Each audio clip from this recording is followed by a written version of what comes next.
Balik balik lagi sama kita PUBG STI part 9. Pada malam ini workshop mengangkat tema cyber security attack dan mitigasinya. Dalam era digital yang semakin berkembang, serangan cyber menjadi ancaman nyata bagi individu, organisasi, bahkan negara.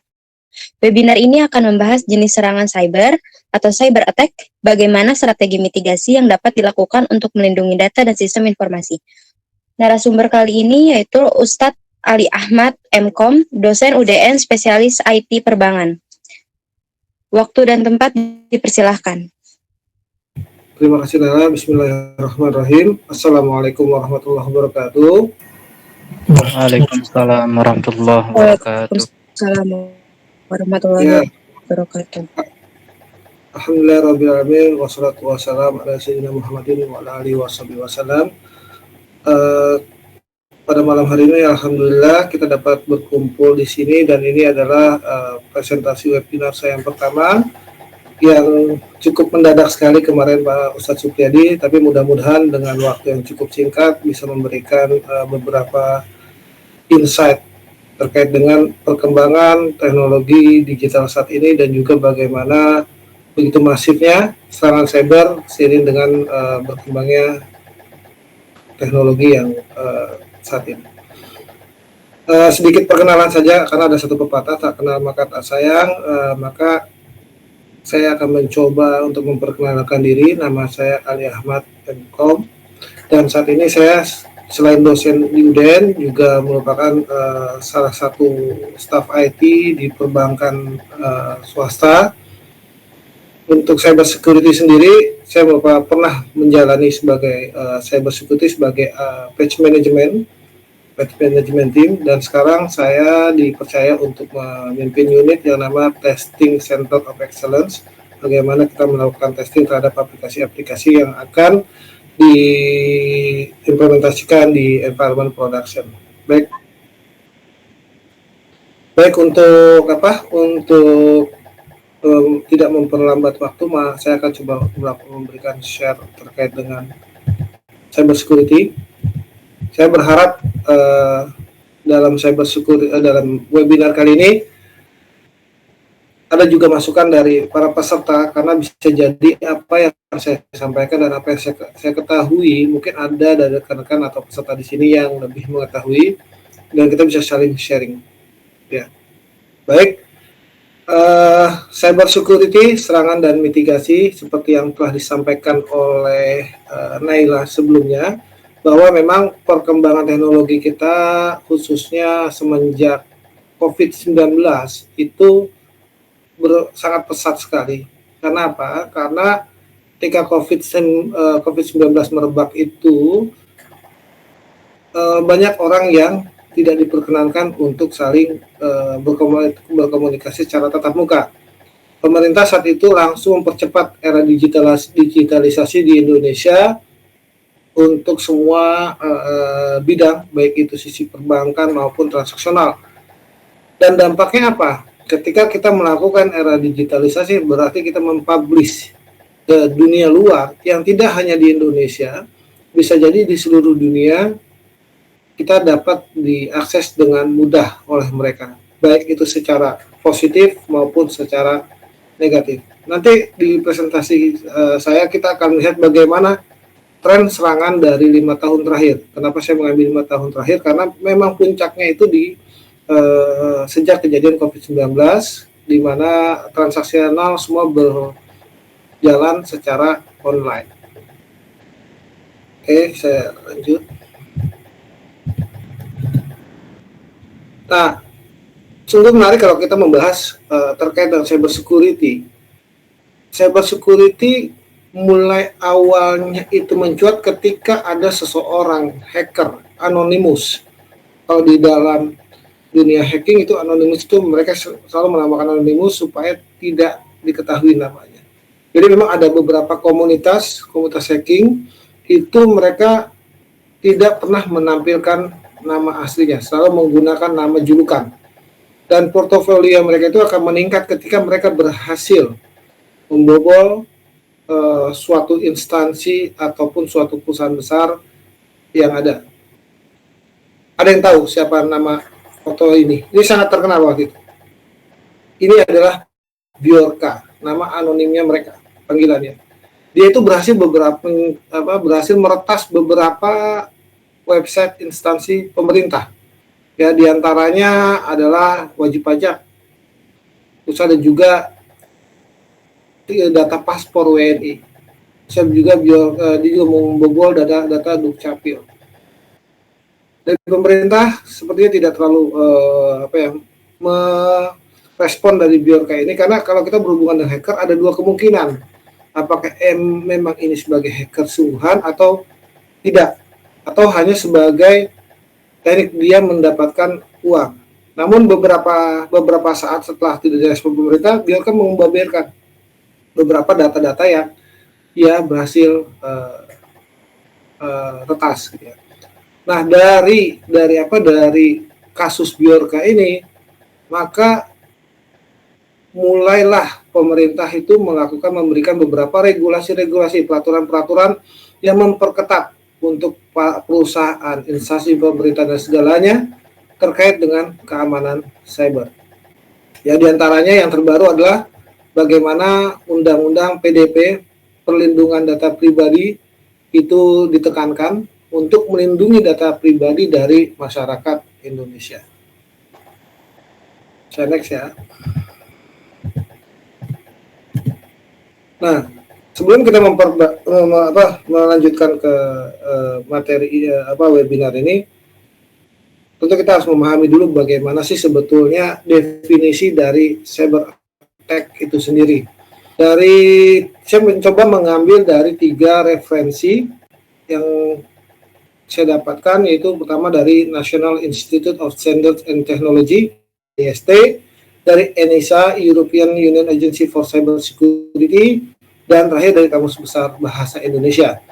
Jadi kalau kita melihat cyber attack itu adalah merupakan serangan, ya, bisa jadi serangan, bisa jadi upaya untuk mendapatkan akses yang tidak diizinkan, ya, kalau bahasa itu tidak diizinkan kepada suatu sistem. Ya, misalnya kita punya sistem, kita punya aplikasi, kita punya resources, itu dengan cara yang metode yang benar-benar terukur. Rata-rata kalau saya lihat, saya kata mengamati hacker ataupun mereka yang berusaha untuk mencoba mengeksploitasi data-data yang dimiliki oleh suatu instansi, sangat dalam sabar. Mereka tuh melihat, memonitor, mereka tuh mencoba untuk benar-benar step by step mereka lakukan secara terukur, baik itu secara personal, perorangan, ataupun mereka membentuk suatu kelompok serangan dengan mungkin masing-masing dari fungsi dan tugas masing-masing yang telah diberikan. Jadi cyber attack itu kalau kita bisa katakan bahwa segala daya atau upaya, baik itu secara serangan maupun hal-hal yang dilakukan untuk mendukung serangan tersebut dengan tujuan utama yaitu mendapatkan data pribadi, ya, mendapatkan akses secara unauthorized, ya, ke dalam suatu sistem ataupun sumber daya dari TI mereka, yang bisa jadi bukan hanya server, ya, bisa jadi bukan hanya suatu aplikasi besar, bahkan di level edge atau endpoint information kayak semacam HP, laptop, itu mereka juga lakukan. Karena ini berkaitan dengan apa? Berkaitan dengan bagaimana mereka akan melakukan serangan. How they will do attack terhadap suatu instansi.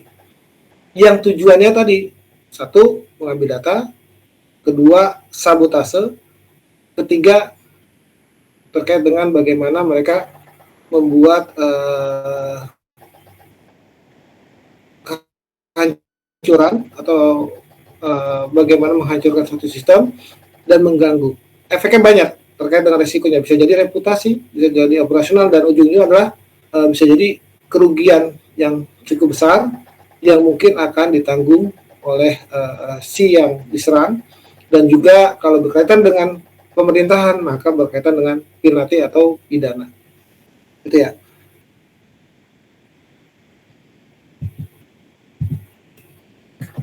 Nah, selanjutnya adalah dari beberapa, kalau kita lihat di sini ada Checkpoint, Verizon, Fortinet, dan Reuters.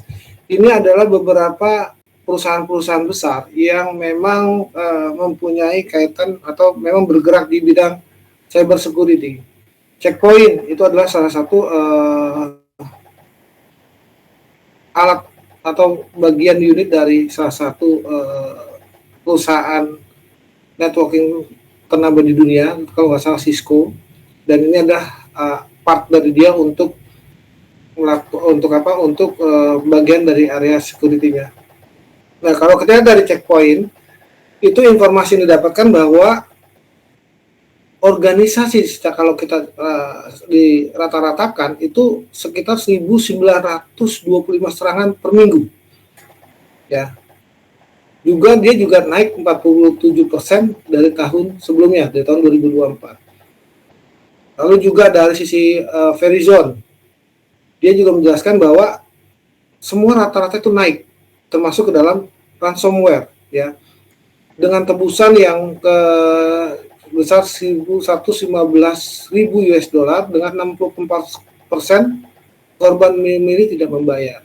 Kenapa mereka memilih tidak membayar? Ya bisa jadi kayak saya bilang tadi, apakah ini benar-benar cyber security, atau ini hanya tipuan ketika mentransfer, ternyata mereka tidak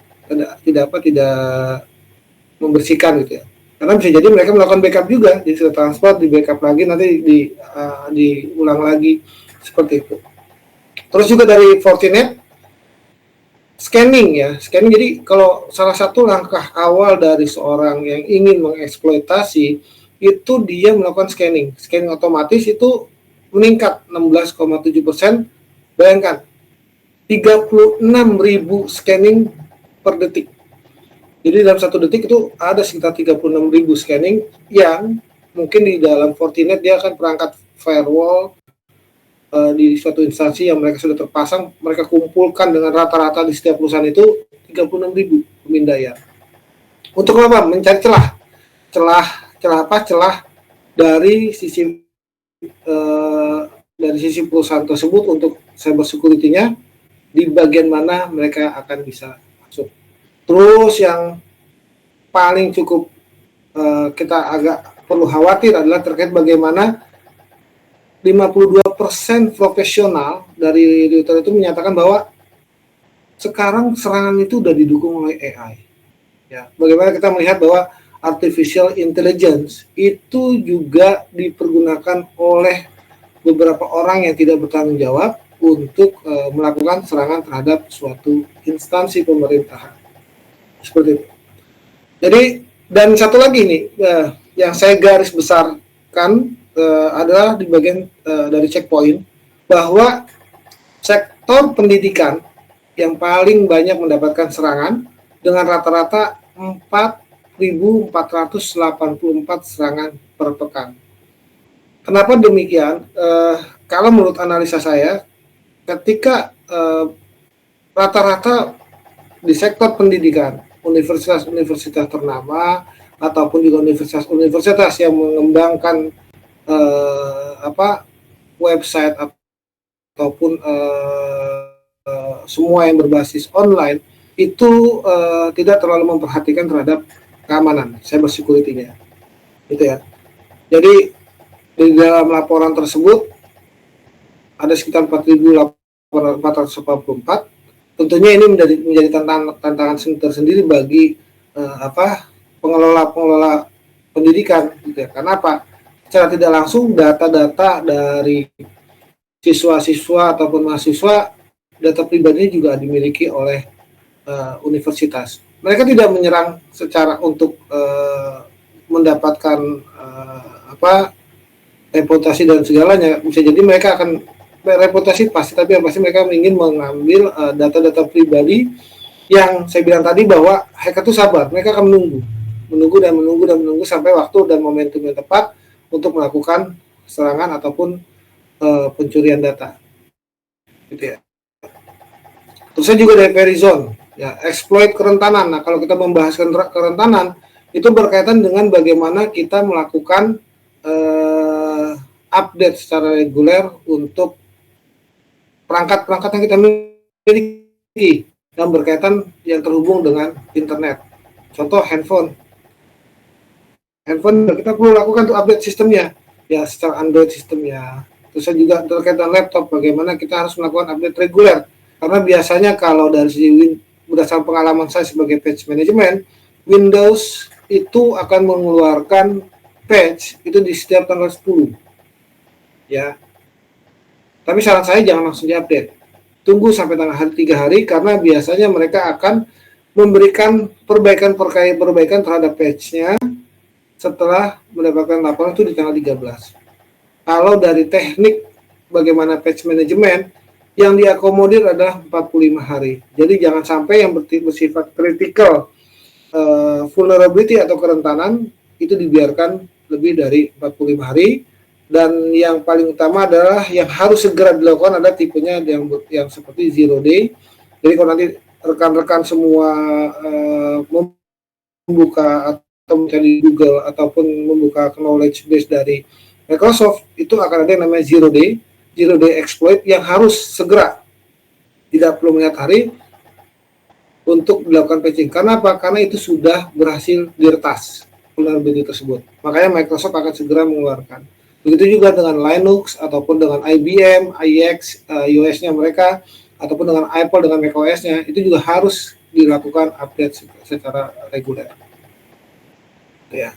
Dan menariknya adalah sekarang serangan itu tidak hanya dilakukan secara individu, tapi juga ada istilah ransomware as a service yang semakin marak. Itu sekitar 61% dari total serangan global yang terjadi. Ya, nanti akan kita bahas di next slide.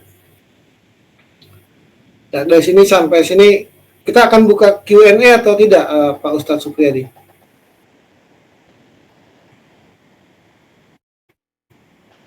Atau Naila? Buka ya. Jadi yang mau bertanya silakan, kita saling sharing aja, tidak ada yang benar dan salah. Kalau misalnya kita lakukan sharing, itu yang akan memperkaya hasanah keilmuan kita. Nanti kita akan coba cari solusinya. Itu ya. Nah, selanjutnya adalah bagaimana tren tahunan ya terkait dengan serangan cyber. Dari literasi yang saya dapatkan bahwa dari tahun 2019 sampai dengan 2024 itu awal mulanya terjadi semakin maraknya, yaitu terkait dengan yang tadi di awal saya jelaskan bagaimana awal mula COVID-19 merebak, di mana orang-orang memiliki keterbatasan untuk akses keluar, pembelian barang-barang itu juga sangat terbatas. Akhirnya mulailah beralih ke era digitalisasi, di mana semua transaksi itu dilakukan secara online, pembelian barang juga dilakukan secara online, dan juga otomatis pasti ya kemampuan dari suatu perusahaan untuk berpindah langsung bertransformasi ke era digital juga dipercepat. Nah, kalau dilihat 2019 itu phishing, teknik phishing dan malware yang klasik ya itu sangat mendominasi, dan ini menjadi awal ledakan ransomware. Waktu itu saya ingat sekali ketika saya salah satu institusi perbankan luar dari perbankan milik Australia, itu ada salah satu rumah sakit, ya saya ingat sekali itu ada salah satu rumah sakit tidak bisa beroperasi total, secara IT-nya tidak bisa beroperasi dikarenakan apa? Terjadinya ransomware. yaitu bagaimana si virus ini bermutasi ke melakukan serangan ke suatu instansi pemerintah, instansi kesehatan. Dia lock drive-nya, membuat sistem tersebut tidak berfungsi, dan itu sempat menimbulkan kekacauan dan kepanikan di wilayah tersebut maupun di global. Meningkatkan awareness bahwa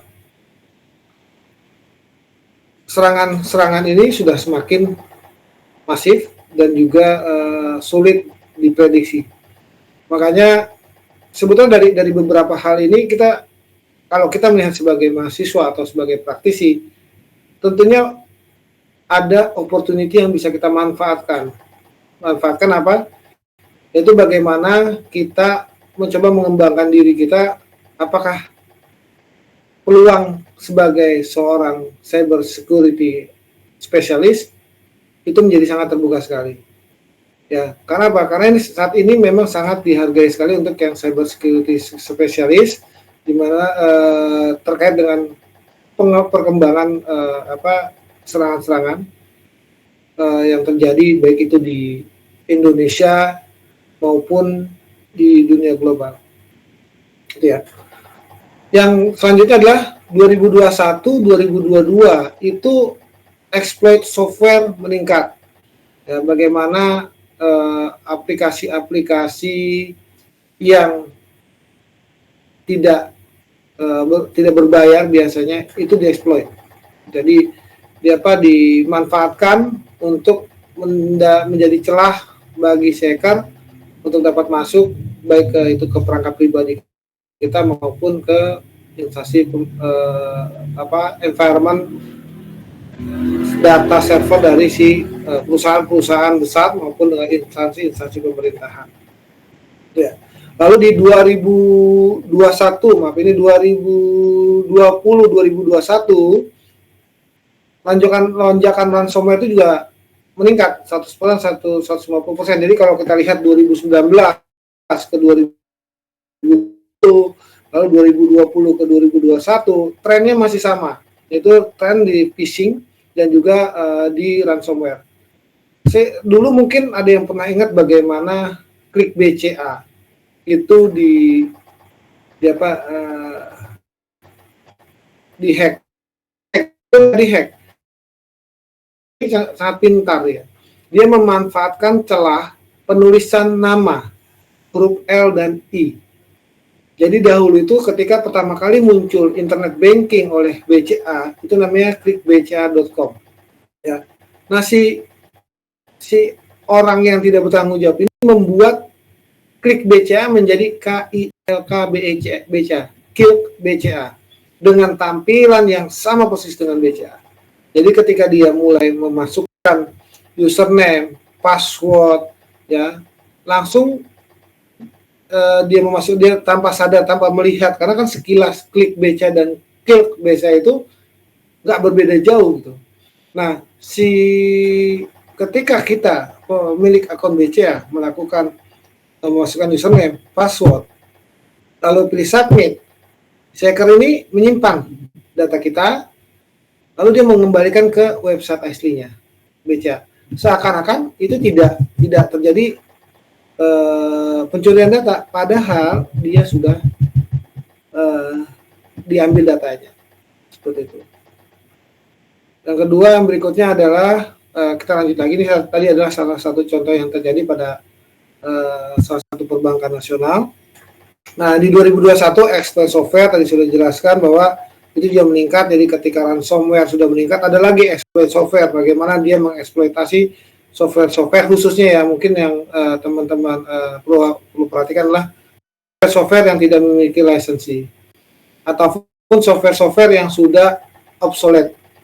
Nah, kalau bahasa di dunia IT, obsolete itu adalah suatu software yang sudah tidak memiliki support dan juga sudah masa hidup software itu sudah tidak diperpanjang lagi.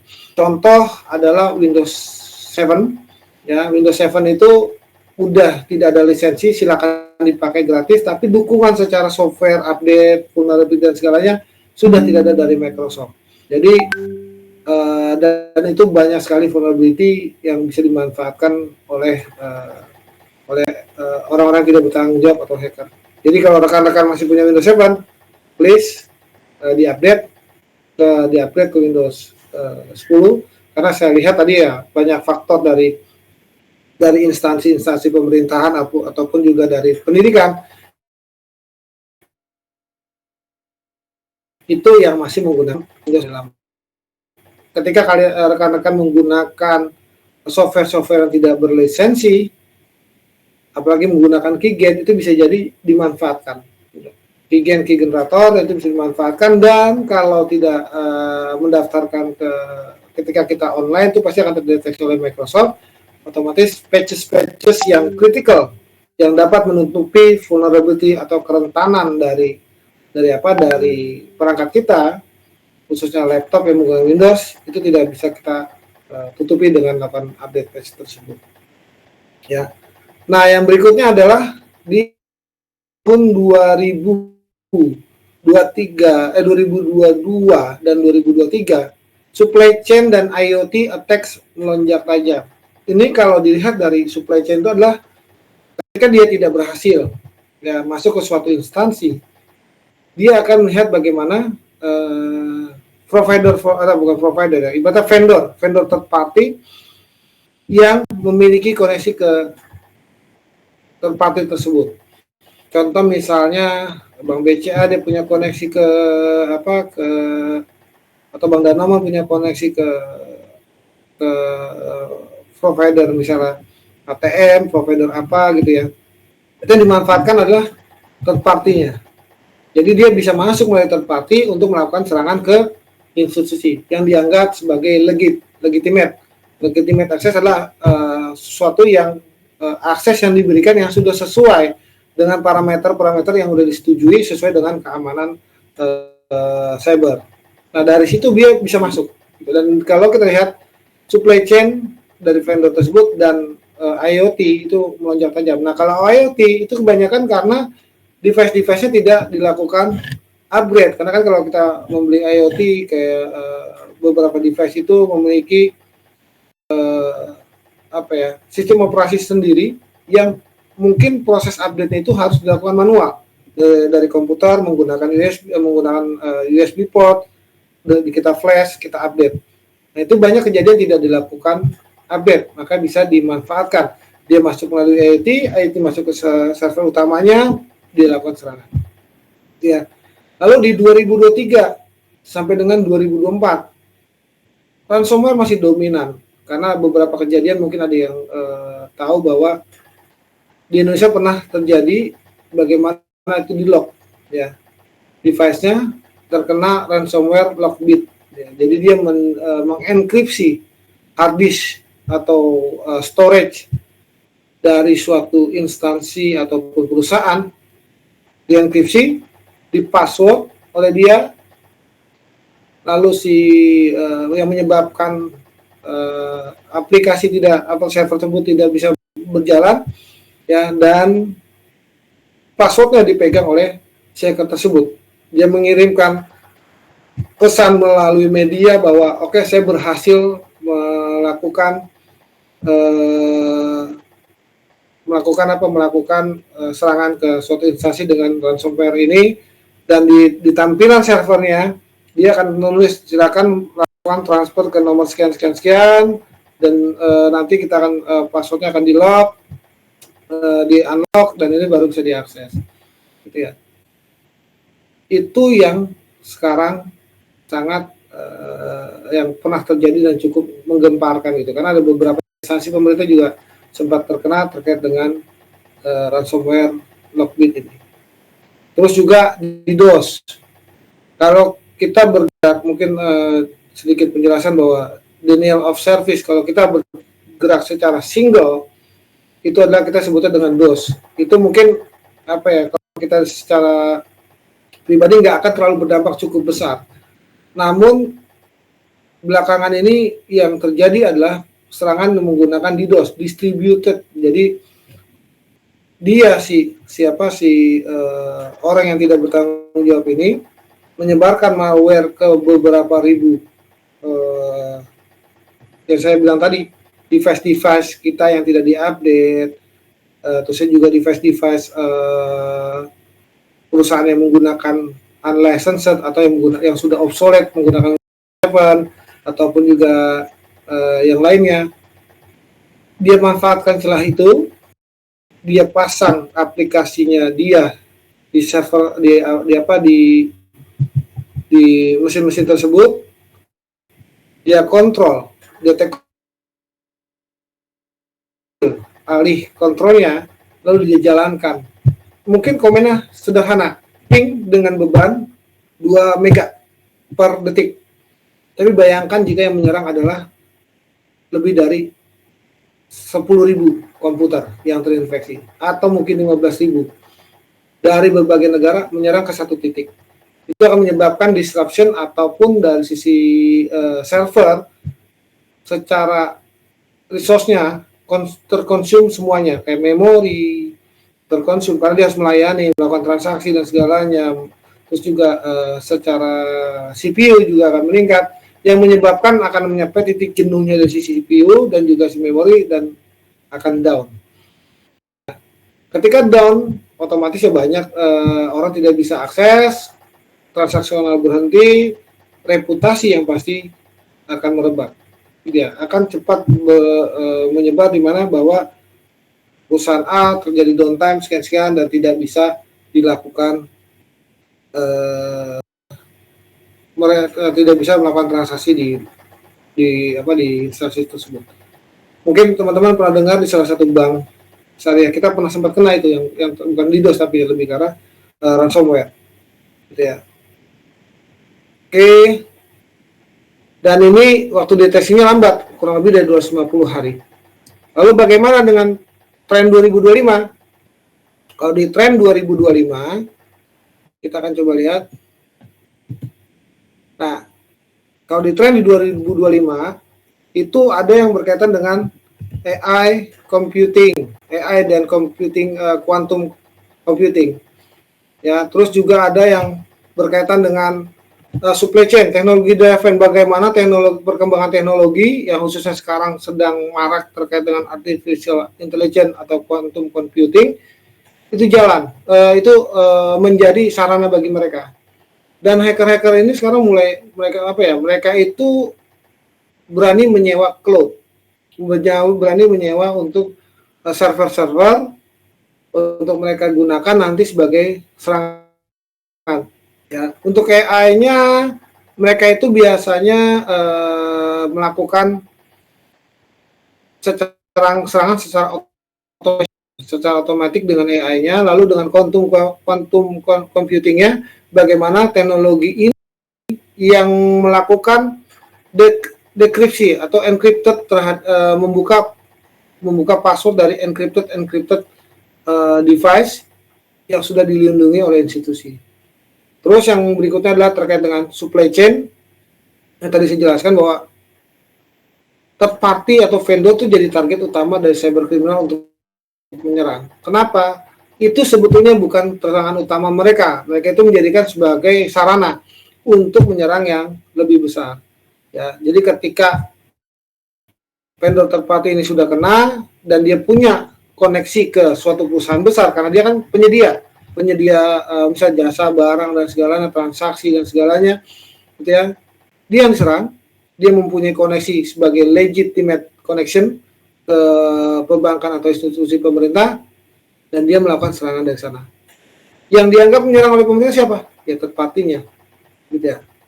Itu makanya nanti kalau teman-teman mahasiswa sudah bekerja di suatu institusi, ketika ada third party ingin koneksi ke kalian, please tolong pastikan bahwa third party ini juga sudah dilakukan tes, baik itu pen testing atau apa yang sudah certified.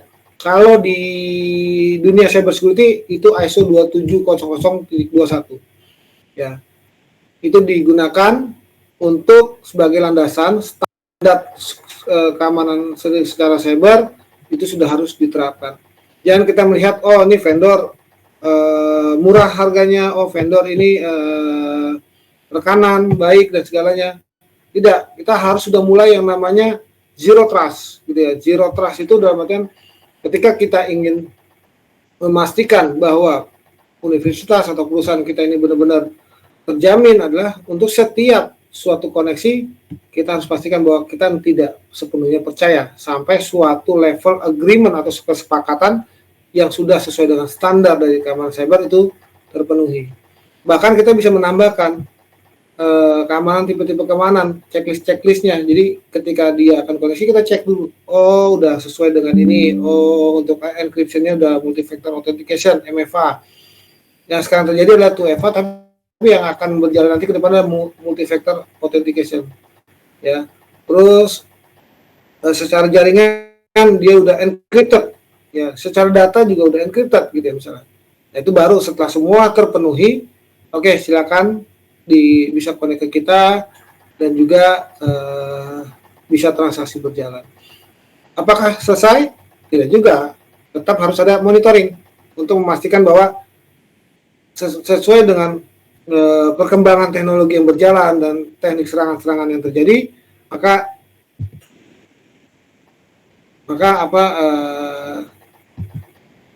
aturan-aturan tersebut juga harus diperbaharui. Gitu ya. Terus yang kedua, yang selanjutnya adalah ransomware dan social engineering. Gitu. Nah, ini yang sangat perlu diwaspadai itu adalah terkait dengan social engineering ya.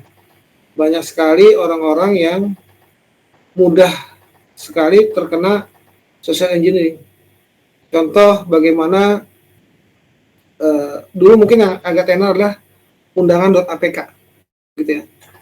Muhammad undangan.apk itu ketika dikirimkan melalui WA, rekan-rekan klik, itu aplikasinya akan terinstall, semua aktiviti dari teman-teman itu akan termonitor, digital ketika teman-teman melakukan digital transaction, username, password dan segalanya mereka bisa take over, dan yang terjadi adalah tiba-tiba ketika rekan-rekan cek rekening sudah kosong dan terjadi transfer dana ke beberapa rekening lainnya. Ya.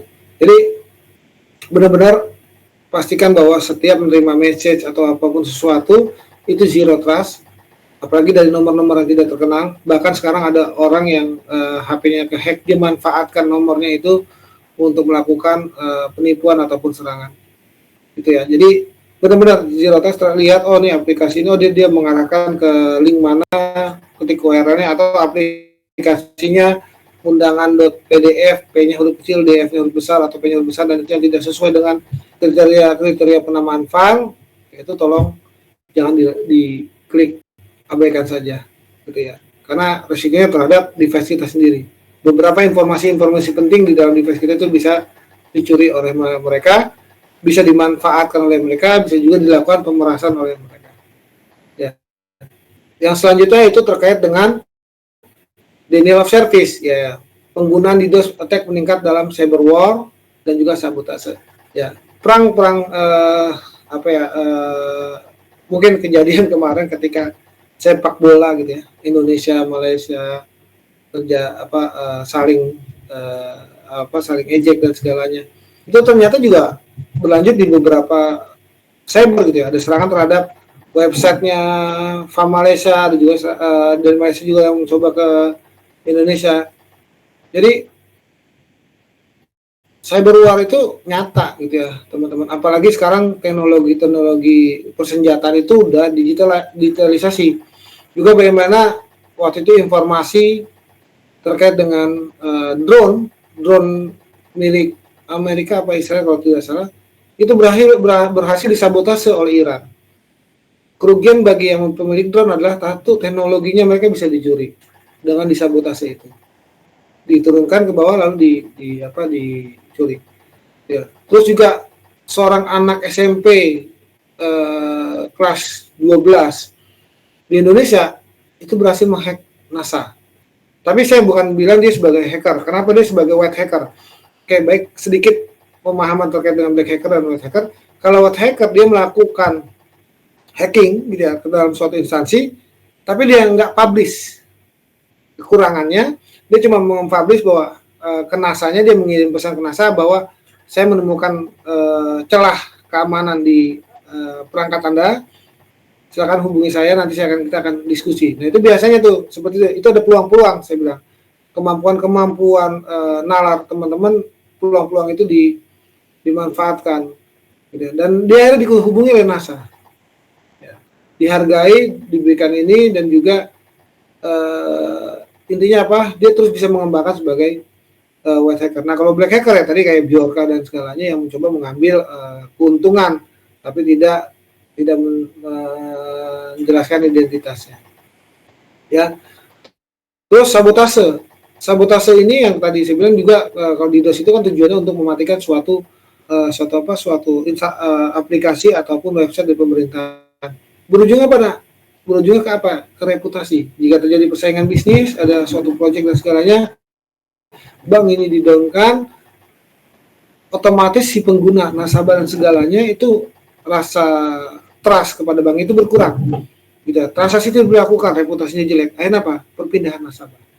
Efeknya apa? Kerugian. Ya. Jadi perlu dipastikan bahwa perangkat-perangkat kita, sistem-sistem itu sudah benar-benar sesuai dengan kaidah-kaidah keamanan cyber. Nah, yang terakhir itu terkait dengan non-compliance, tidak comply.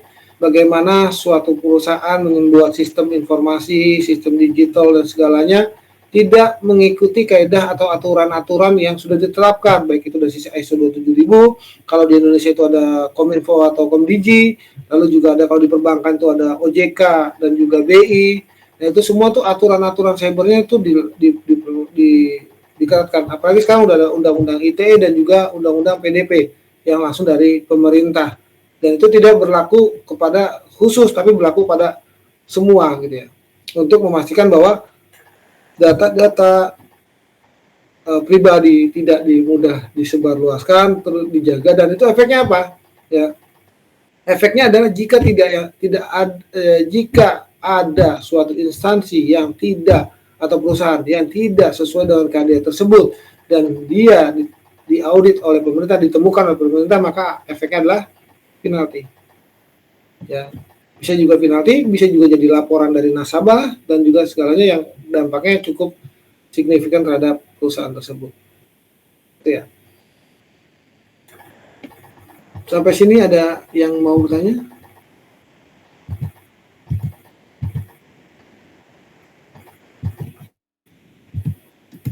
Oke, lanjut. Ini adalah penjelasan bagaimana tadi teknologi drive mitigasi yang perlu kita lakukan terkait dengan 5 hal yang saya sebutkan di awal, bahwa desain proses terhadap itu perlu dikuatkan, ya. Sekarang bahkan adalah setiap kita membangun suatu aplikasi ataupun suatu sistem, keamanan cyber itu sudah ditempatkan di awal.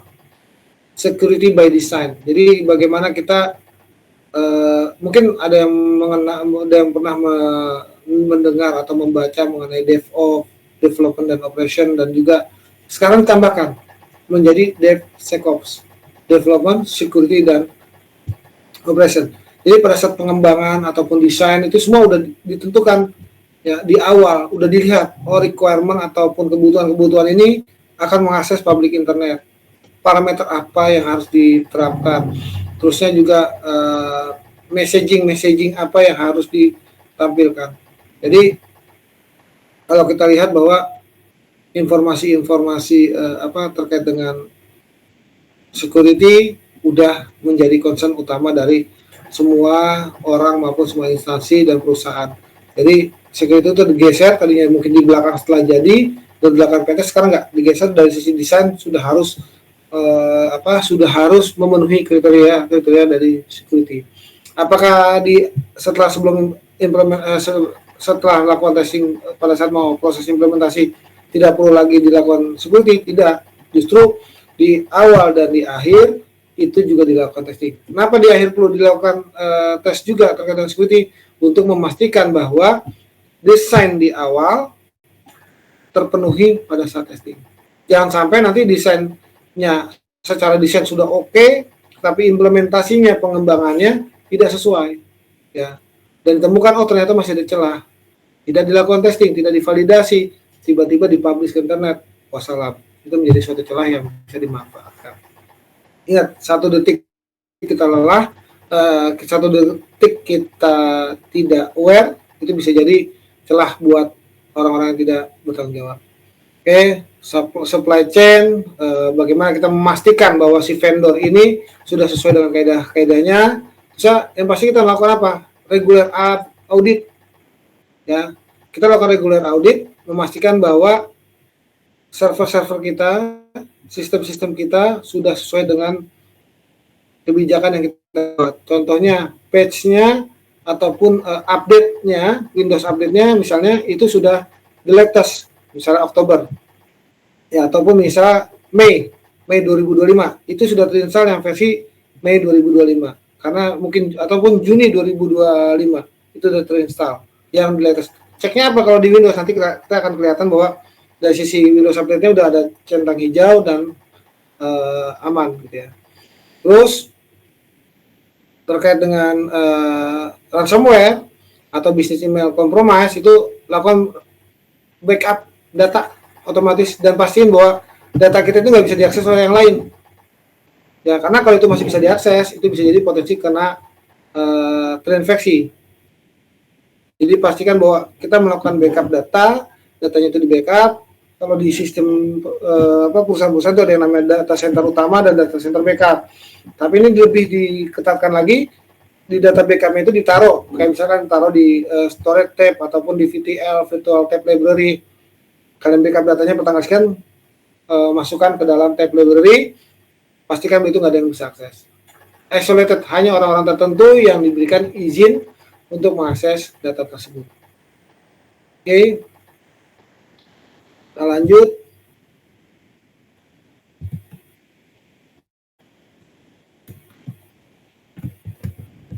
Nah, ini agak kelewat. Jadi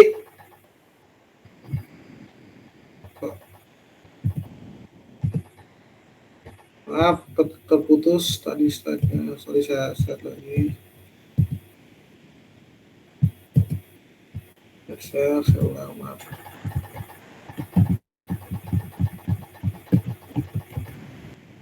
Nah, ini terkait dengan bagaimana seorang hacker, langkah-langkah yang dilakukan oleh mereka.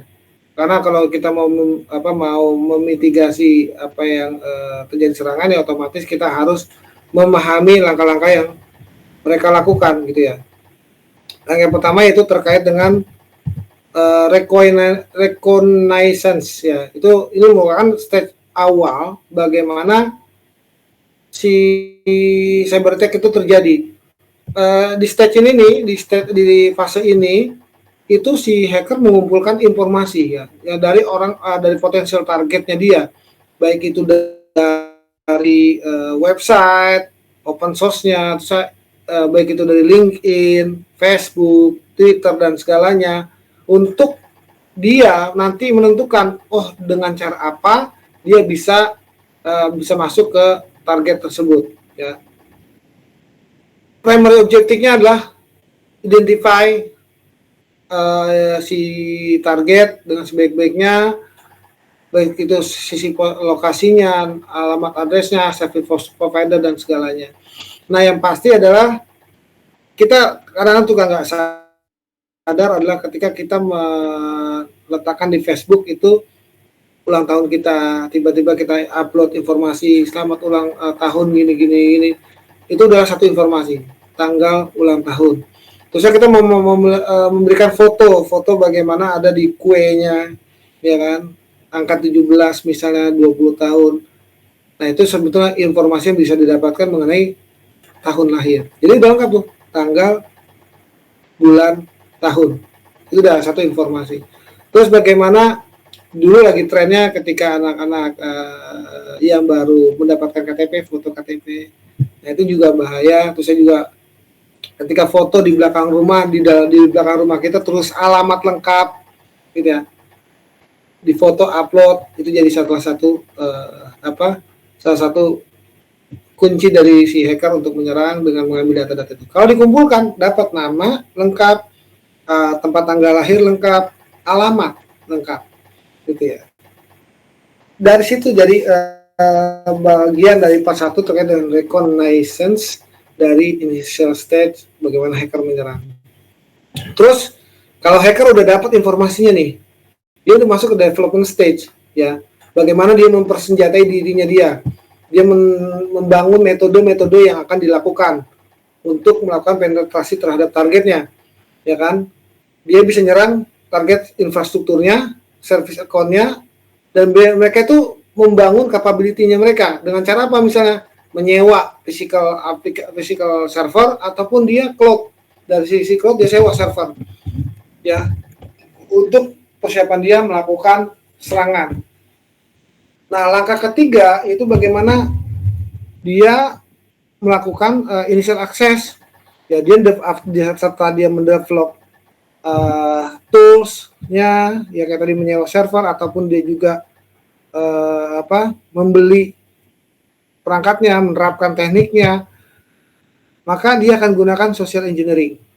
Bisa juga melalui phishing, ngirim email, atau brute force attack untuk initial access. Jadi kalau brute force attack itu bisa jadi username, password, dia ketika ada login page data di website, itu dia acak, diserang dengan berbagai macam kemungkinan. Dia bisa menggunakan AI untuk username password ini, 1, 2, 3, terus diserang sampai dia mendapatkan aksesnya. Simpelnya gitu ya. Sekarang kalau teman-teman lihat, dulu kalau kita memasukkan username password, itu orang suka menulis username salah, username yang Anda masukkan salah, password yang Anda masukkan salah. Sebetulnya message seperti ini ada informasi buat dia, buat hacker. Kenapa? Ketika Anda tulis username password, username salah, itu berarti hajar dulu username-nya, kejar username. Ketika Anda mendapatkan password salah, berarti username-nya benar, tinggal dicari passwordnya. Makanya sekarang beberapa website yang menggunakan login, dia mengkombinasi informasinya, username dan password salah, walaupun username salah, dia username password salah, walaupun password salah, username atau password salah, atau cuma message-nya itu cuma satu, informasi yang Anda berikan belum benar, gitu ya. Kenapa? Dia tidak mau memberikan celah bagi si hacker untuk melakukan hacking dengan mengetahui dari informasi yang diberikan oleh server kita sendiri. Nah, setelah dia berhasil, maka dia melakukan apa? Dia melakukan eksekusi, gitu ya. Langkah keempat, execution, ya.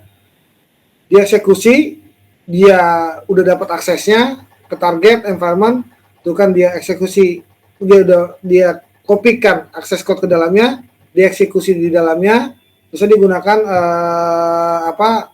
environment target dari environment si target tersebut dari tools yang udah dia definisikan di tahap kedua tadi, ya. Terus juga yang udah mereka desain, seperti contoh dia akan melakukan eksploitasi terhadap mungkin juga API-nya, services-nya, atau mungkin ada beberapa modul-modul share. Nah, langkah kelima, stage itu maintain continuous, dia akan maintain tuh, karena belum ketahuan aksesnya di maintain. Dia terus akses tersebut dia lihat, dia kredensialnya dia ganti, usernya dia ganti, terus restartnya gimana gitu. Karena dia melakukan dia restart sendiri, ternyata si sistem mengecek ini restart ada kejadian restart nih downtime, ternyata balik lagi normal, cuma normal. Jadi kadang-kadang kita harus perhatikan juga kalau kita sebagai seorang monitoring, tiba-tiba sistem down dan balik lagi normal, terus cek lognya dan segalanya, apakah ada yang terjadi, apakah restart ini di komen, apakah karena gara-gara dan ada error gitu ya. Kalau di komen sesuatu, siapa yang komen, dari IP berapa, itu harus dicek. Makanya downtime sebentar ataupun downtime berapa waktu benar-benar harus menyeluruh sekarang kita melakukan pengecekan. Ya, itu di rangka persistence. Lalu bagaimana dengan privilege escalation langkah selanjutnya? Nah, di sini yang penting ini, ketika dia sudah dapat akses, langkah 1 sampai 5 dia udah lakukan, maka dia melakukan perubahan. Dia membutuhkan akses yang lebih besar. Dia buatlah satu sistem, dia buatlah satu user yang dapat akses semuanya. Ya. Dia disabling security aksesnya. Jadi contoh misalnya dia punya firewall, ya firewallnya itu dia ubah oleh dia, atau dia disable, dia matikan firewall-nya. Kalau mau nggak kelihatan bisa jadi dia hidupkan firewall tapi port-port yang dia butuhkan dia buka. Terusnya juga dia lognya yang terkait dengan activity dia log, gitu ya. Dan terakhir adalah dia coba encrypt datanya dengan menggunakan script. Dia encrypt, dia pelan-pelan, dia encrypt semua data sesuai dengan keinginan dia. Karena proses encryption itu nggak sebentar. Proses encryption itu bisa memakan waktu sekitar 8 jam untuk tergantung besarnya data. Nah, selanjutnya langkah ketujuh yaitu defense evasion. Ya, dia melakukan teknik bagaimana dia nggak kedetek. Ya, yang tadi saya bilang salah satu teknik itu dengan melakukan disable activity. Nah, selanjutnya di langkah 8 adalah lateral movement. Ya, si lateral movement ini hacker lebih dalam lagi melakukan, misalnya dia baru dapat di server yang nggak terlalu signifikan, dia mencoba lagi ke lebih dalam ke dalam infrastruktur dari si jaringan mana yang kira-kira bisa dengan dia udah mendapatkan akses di satu server, maka dia akan mencoba menginfiltrasi ataupun menginfeksi melakukan akses ke server-server lain di dalam satu environment yang sama. Ya, yang ke-9 collection, dia udah dapat semuanya, aksesnya dia udah dapat, environment dia udah akses, financial data udah dapat semuanya, secret design dan segalanya udah dapat, dia pindahkan datanya. Dan yang terakhir di command dan control, ya dia udah punya semuanya akses, dia cuma tinggal command execute, ya. Jadi kalau kita bilang sabar, ya mereka sabar, semua step ini mereka jalani gitu ya. Mereka benar-benar lakukan dari awal sampai dengan akhir, mereka jalani gitu ya. Dan exfiltration juga dijalani. Dan terakhir adalah impactnya apa ya, dampaknya terhadap kita. Semua proses ini mereka jalani dengan sabar ya. Oke, selanjutnya ini tadi yang sudah dijelaskan. Nah, mitigasinya yang perlu kita lakukan tambahan adalah faktor manusia, human factor. Bagaimana kita meningkatkan awareness terhadap keamanan cyber. Bagaimana kita mengetahui bagaimana serangan itu dilakukan. Kita mengetahui teknik-teknik serangan yang biasa dilakukan oleh hacker. Ataupun kita juga mengetahui bagaimana cara kerja dari si hacker tersebut. Patch management, melakukan regular update pada perangkat keras dan perangkat lunak. Misalnya yang utama berikutnya adalah peraturan dan kebijakan. Kita harus buat peraturan dan kebijakan terkait dengan instansi atau pemerintahan supaya apa? Supaya menjadi kontrol bagi faktor manusianya. Ya, ketika kita punya kebijakan, punya standar operasional prosedur yang jelas, orang-orang IT ataupun orang-orang user di luar IT pun mempunyai kesadaran akan keamanan cyber gitu ya. Dan mereka tahu hal apa yang harus dilakukan. Contoh misal terjadi insiden cyber, terjadi serangan di laptop dia di suatu instansi, kemana dia harus melapor? Apa yang harus dilakukan pertama kali?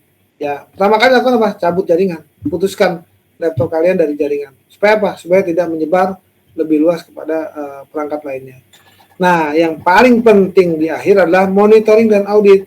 Bagaimana saya tadi jelaskan sedikit mengenai bagaimana kalau terjadi isu sistem restart, cek lognya, apakah restart ini benar-benar karena kesalahan sistem, ataukah restart ini benar-benar di-generate oleh orang lain, dari IP berapa dia, username-nya apa, terdaftar tidak username-nya, aksesnya seperti apa. Tujuan apa? Memastikan bahwa dia merestart itu kan kadang-kadang kita untuk mengaktifkan suatu aplikasi kita harus restart, gitu ya.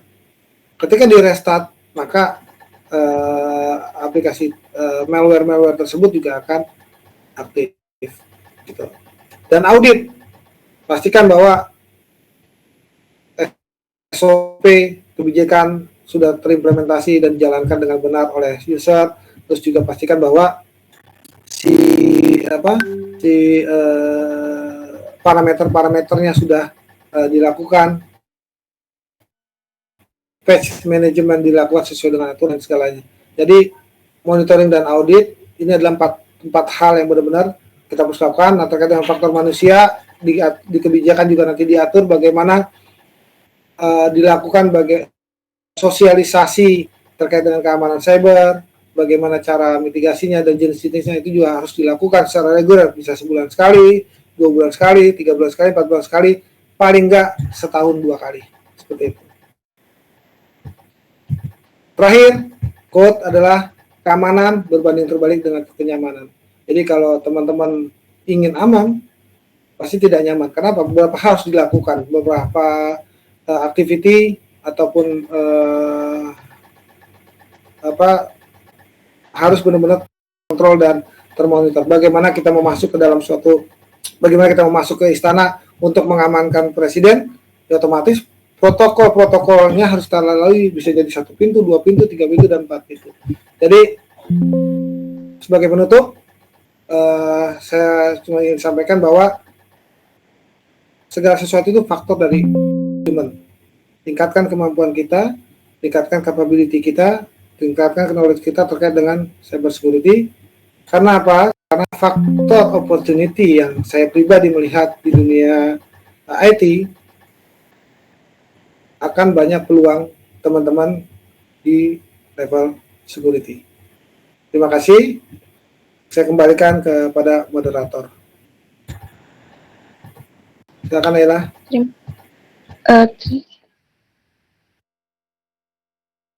Terima kasih untuk penjelasannya untuk Ustadz Ali Ahmad. Teman-teman jika ada pertanyaan bisa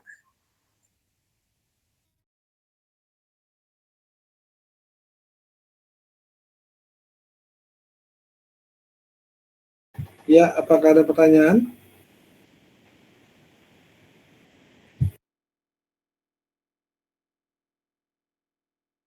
Akil, silakan Akil.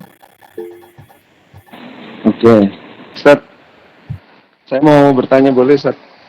Boleh perkenalkan dulu.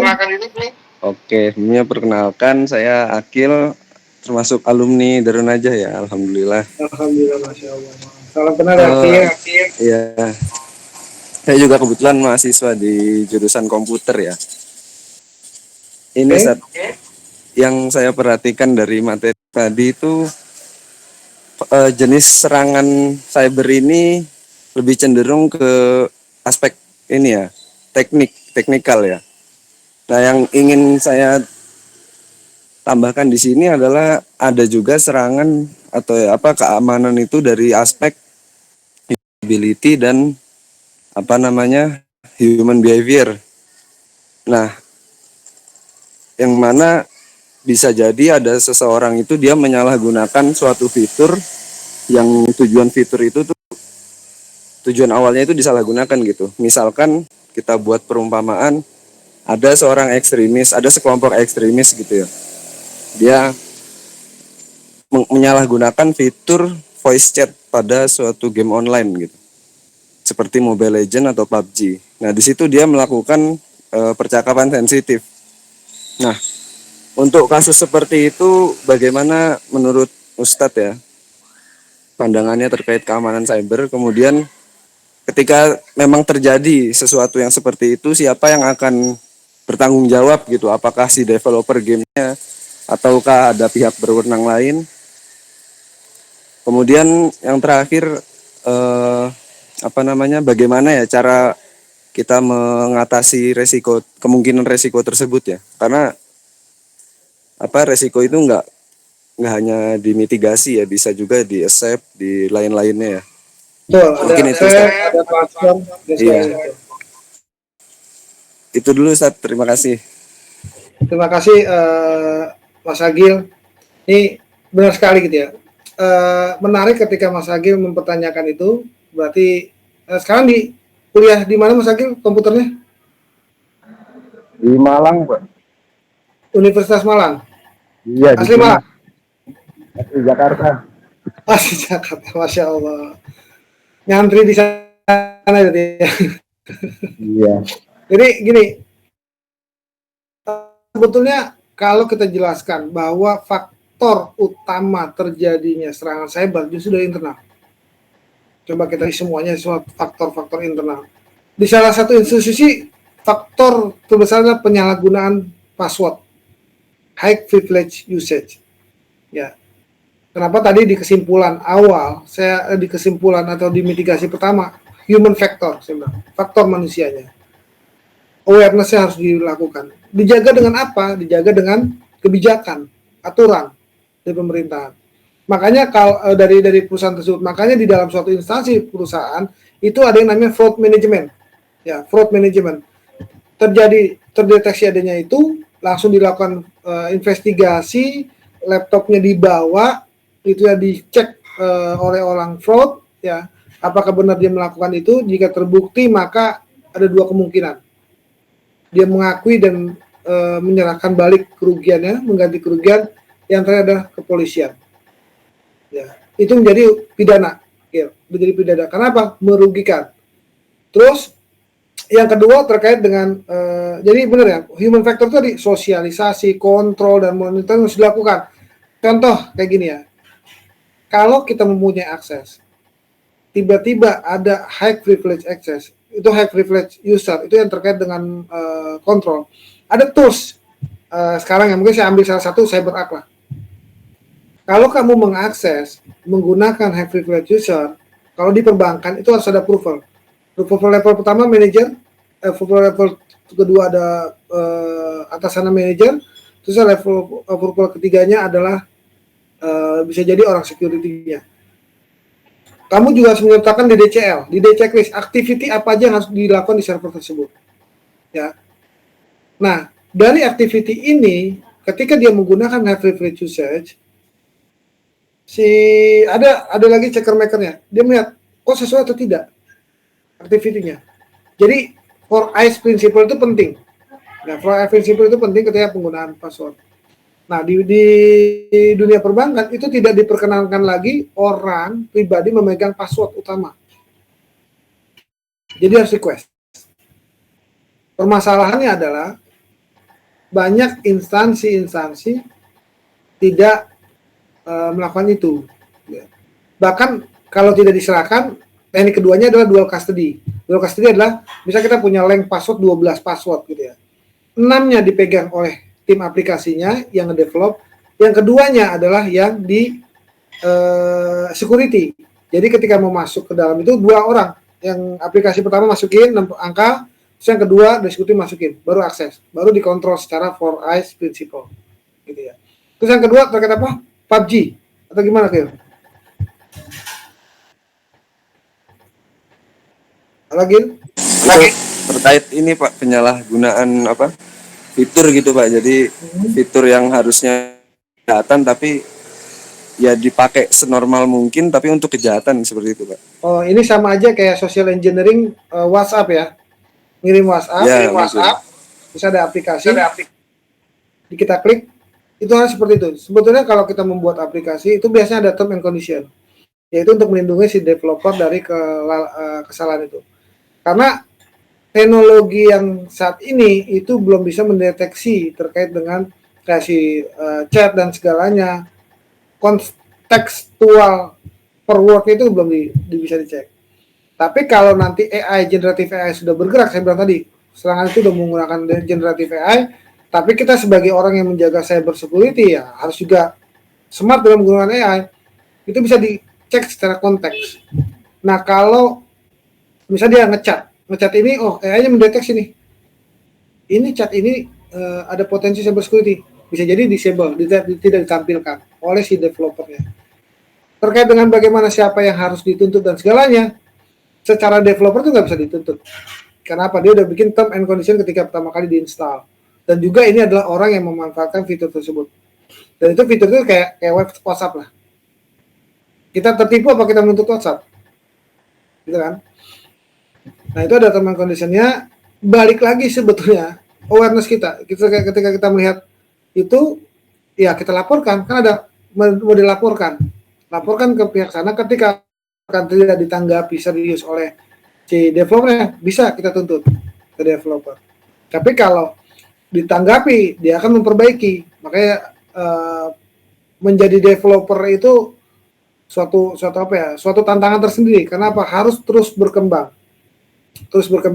Dan juga ketika kita mencari code-code di ChatGPT dan segala, ya kita juga harus paham. Jangan sampai kita salah memasukkan code yang justru membuka. Terakhir lagi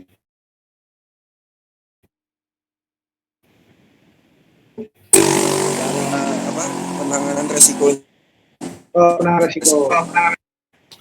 Kalau manajemen resiko itu kita bikin matrix ya. Kalau kita bisa itu ada matrix terkait dengan dampak dan likelihood. Kalau saya biasa mengambil dampak dan likelihood. Misalnya ketika dia lakukan ini dampaknya berapa besar. Jadi nanti ketika kita buat suatu matrix itu ada high, critical, medium, low. Ya. High itu harus diperbaiki. Misalnya medium, contoh misalnya faktor kerugian ada ya itu bisa low itu bisa apa terus sering dia nyerang karena disatukan ke dalam matrix itu dia akan jatuhnya di medium, high, critical, medium, low gitu ya, atau critical, high, medium, low itu tergantung kalian mau bikin 5 atau 6 matrix itu ada di faktor risk management ya. Itu berdasarkan priority tersebut kalian bisa memiliki decision atau keputusan apakah ini harus diselesaikan, apakah ini ditransfer, ataukah ini di-accept. Kalau di perbankan, di area saya, itu ada yang namanya safe risk. Jadi ada kayak semacam tools risk management. Dia kalau yang harus diperbaiki, udah ketahuan itu ada risk dan belum bisa diperbaiki saat itu. Karena biasanya terkait apa? Terkait dengan biaya dan segalanya, itu dia harus safe risk. Dia bikin safe risk dengan target berapa, tanggal berapa dia harus selesaikan. Gitu ya. Terus kalau yang berikutnya ya, di-accept. Gitu ya. Accept itu juga prosesnya nggak mudah. Kenapa? Harus melalui IT cyber security-nya, harus melalui approval dari IT governance. Kalau di IT itu ada governance, IT governance. IT governance langsung lagi ke tim compliance yang berkait dengan regulasi. Oh, ini risknya ternyata emang low. Oke, mereka oke.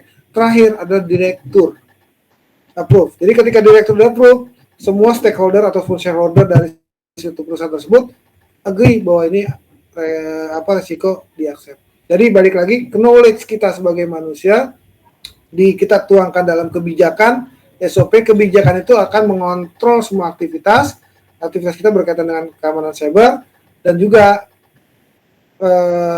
kebijakan itu kalau juklak itu bersifat living document yang bisa diupdate. Kenapa? Perkembangan teknologi begitu cepat. Perlu kita ingat ya teman-teman, ini satu tambahan.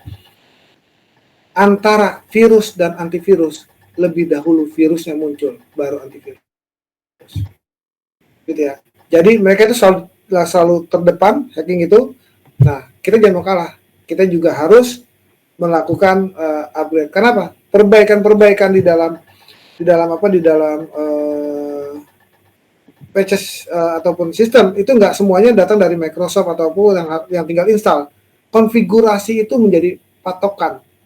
Ya, kayak saya bilang tadi, kalian buat aplikasi, bagaimana bikin message info atau message error atau error handlingnya, username dan password. Kalian tulis username salah, hacker udah berpikir, oh ini username salah. Ketika password salah, wah username udah bener. Tinggal kita boot force attack lagi terkait dengan password yang possibility untuk dapat. Dan penggunaan password, saya sarankan jangan yang berdekatan dengan pribadi, tanggal lahir ataupun juga PA Keong SSW 00RD itu default banget, terusnya Agil 01 apa segalanya, itu jangan. Kombinasi dengan karakter ya. Sekarang juga ada multi-factor authentication, bisa dari retina mata, terusnya dari sidik jari, jadi bukan hanya dari ada OTP, ada fingerprint, yang mungkin ada dikembangkan face recognition. Nah, face recognition juga ini ada istilah defect ya. Defect dalam artian AI dengan menggunakan foto kita udah bisa berbicara dengan kita. Udah bisa menjadi seperti kita untuk melakukan penipuan. saya bilang tadi faktor utama salah satu perkembangan tren di 2025 adanya AI. Serangan itu menggunakan AI dan juga quantum computing gitu. Menjawab Agil? Jawab. Ya. Semoga bisa ini terus berkembang ya. Agil terus Agil pengen pun jadi itu opportunity terbuka luas untuk yang terkait dengan cyber karena akan banyak dibutuhkan di depannya. Monggo yang lain jika ada pertanyaan.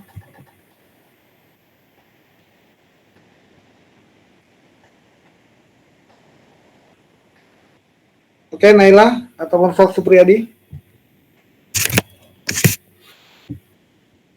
Senang bisa bertemu dengan alumni di sini.